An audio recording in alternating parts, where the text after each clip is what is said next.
The Greatsword Fantasy.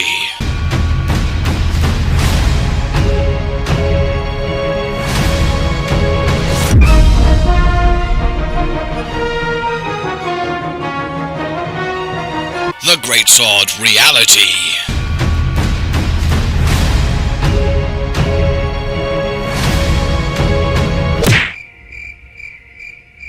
Hello my fellow hunters, who's excited for some more Rise gameplay? No, you don't even get time to answer because I know that it's you, especially as it is Greatsword gameplay, and as Greatsword is the greatest weapon, well, what could be greater?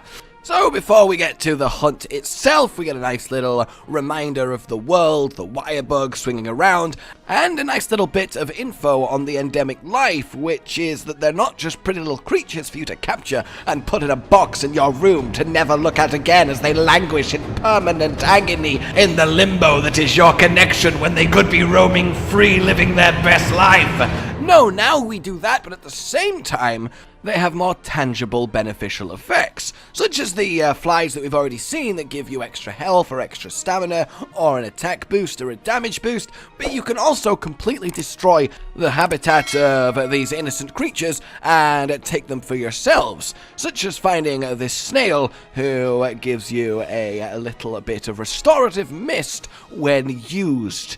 Now, what used counts as when coming to that snail, I don't know, but I can only imagine it's, oh, I've been hit! Quick, the emergency snail! So, yeah, that's something. But it is good to see that the whole endemic life system is getting more and more useful, because before we had things like the omen flies that glow red if a large monster's been by to help tracking, but this is much more tangible. But to the actual gameplay itself, the big chops go boom, well, it's looking phenomenal. Firstly, the ability to just spring forward and up into the air to go into your aerial greatsword whenever you wish is fantastic, given the potency of aerial greatsword, though that's just the start. It really does feel like we have aerial style, but completely expanded into a much more fluid dynamic baked into the weapon system, and it's really, really exciting. We also have a really exciting ability when we're knocked on the ground, the kind of get out of jail free, where we instantly get up and jump to the side via the use of a wirebug yonking us out of danger, which is absolutely wonderful. Talking of wonderful, Aknosom is looking just that. It is a gorgeous monster. The fire looking wonderful, the crest is menacing, and really I cannot wait to break it. No, I cannot. And the greatsword itself seems to be the Great Izuchi one, which makes sense given it is one hell of a scythy look to it.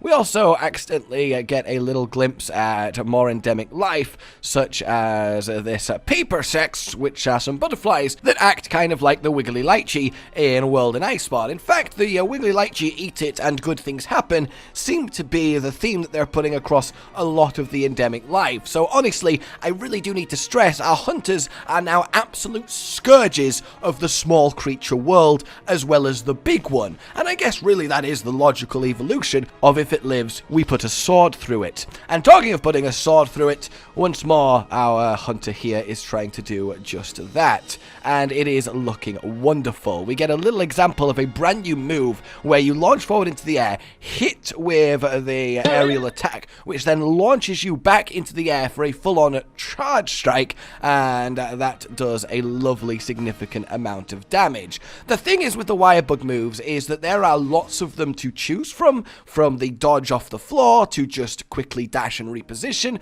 to your selection of weapon-specific combos and moves that utilize them, but obviously you have a limited amount of wirebugs on a limited cooldown. So the fighting really is going to be about dynamically choosing the correct use of your wirebugs at each moment to moment during the hunt. And yes, you can get more temporarily, but even then, that's a very nice little decision-making process to have to make. It's good to see we're still doing shoulder tackle skills, and the world/Iceborne moveset seems to be very much intact. We have our true charge, which is of course very, very good, because nothing is quite as satisfying as bonking a monster with a true charge, and really it just looks like Greatsword that we know and love, with the added ability to do ridiculous aerial attacks that look absolutely devastating, such as this, where you launch at the monster, smack it at the end of the wirebug rope, absolutely catapult in the air, and goddamn Sword of fucking Damocles it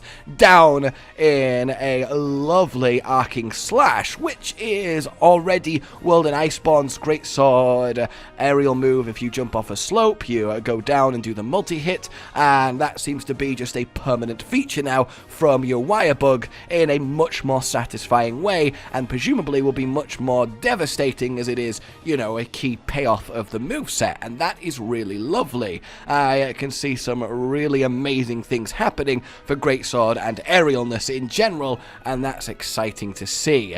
We even get added aerial mobility from springing into the air and then diving in a direction and unleashing the aerial attack. Now, normally when landing after hitting with an aerial attack, your follow-up option is the super swipe, and that isn't the strongest move in the world, and then you're kind of done. Whereas now, to support this aerial shenanigans, you can go from super swipe into true charge, which is a huge boost in combo power, and something that is absolutely fantastic to see. Finally then, and very excitingly, we have a sort of combination of absolute evasion, where you dodge in a direction and sheath your weapon, and Lion's Maw, where the next attack after your sheath, or for a little while in this case, has increased damage. And that's a really lovely bit of utility, especially to have on a weapon like Greatsword. It feels like the slowest heavy-hitting weapon just got a huge amount of utility and explosive movement bursts that's going to turn it into something kind of ridiculous. And I, for one, I think can speak for all Greatsword brothers and sisters out there that we are pleased. Oh yes, that's about it then, a quick little look at everything going on here, and I hope you guys are as excited as I am. Let me know if there's anything I have missed. I am not in the clearest state of mind at the moment, but you know what? Nothing can stop the Rise hype train. No, it can't. Like you enjoyed this, subscribe for more, and I will see you soon. Goodbye. Rage Gaming with the video float. But that's all that's really relevant at the mo, but I'm still gonna leave this up so you patrons know that I love you, even though the outro's no longer that kind of relevant. But the new one's being worked on, and it's gonna be a truly badass song, and don't worry, I won't be doing any rapping on it. I'm gonna go now. This was shit.